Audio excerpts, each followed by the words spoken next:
Kalimantan Selatan pada November 2020 terjadi inflasi sebesar 0,69% dengan indeks harga konsumen sebesar 105,94%. Inflasi di Kalimantan Selatan bulan November 2020 terjadi karena adanya kenaikan indeks harga pada beberapa kelompok pengeluaran. Sementara kelompok pendidikan kadang mengalami perubahan indeks harga dibanding Oktober 2020.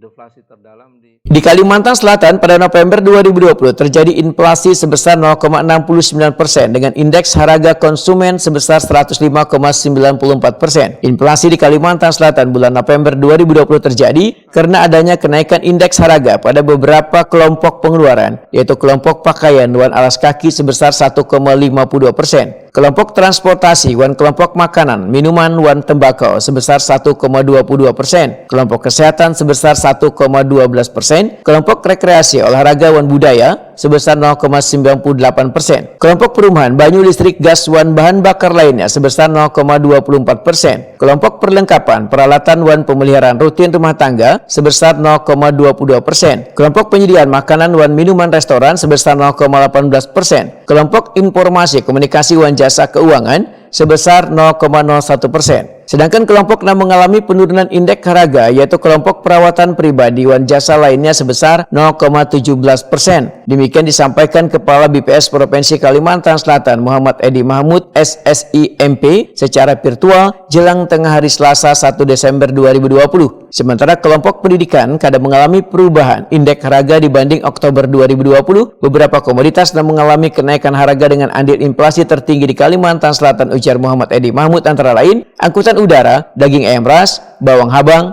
hintalu ayam ras wan bahan bakar rumah tangga. Sedangkan komoditas yang mengalami penurunan harga dengan andil deflasi tertinggi antara lain emas perhiasan, sepeda motor, kacang panjang, bayam wan iwak tongkol atau iwak ambu-ambu. Menurut Muhammad Edi Mahmud, untuk kelompok pendidikan pada November 2020 kadang mengalami perubahan indeks atau EHK pada Oktober 2020 sama dengan November 2020 yaitu sebesar 101,31. Dari 4 subkelompok pada kelompok ini seberatan kadang mengalami perubahan dibandingkan Oktober 2020. Bahkan kelompok pendidikan pada November 2020 ini kadang memberikan andil atau sumbangan terhadap inflasi di Kalimantan Selatan. Kemudian kelompok pakaian dan alas kaki terjadi inflasi 1,52, perumahan 0,24, kemudian kelompok perlengkapan 0,22, kelompok kesehatan itu 1,12, kemudian transportasi 1,22,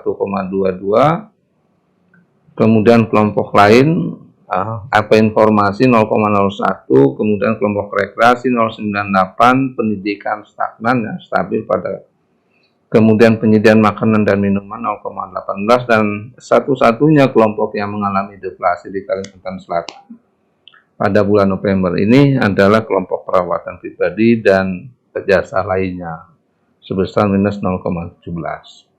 Nah, ini kalau kita perhatikan dari kelompok pengeluarannya. Nah, sekarang kita lihat untuk di 3 kota tersebut, yaitu Kota Baru, Tanjung, dan Banjarmasin.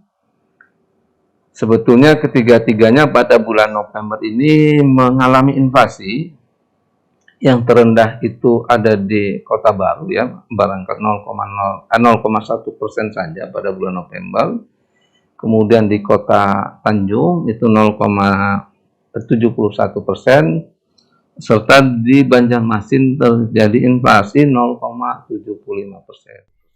Muhammad Edi Mahmud menambahkan, di wilayah Pulau Kalimantan, 11 kota mengalami inflasi, sedangkan 1 kota mengalami deflasi. Inflasi tertinggi terjadi di Sintang sebesar 0,96%, sedangkan inflasi terendah terjadi di Kota Baru sebesar 0,1%. Sementara itu kota yang mengalami deflasi yaitu Tarakan sebesar 0,05%.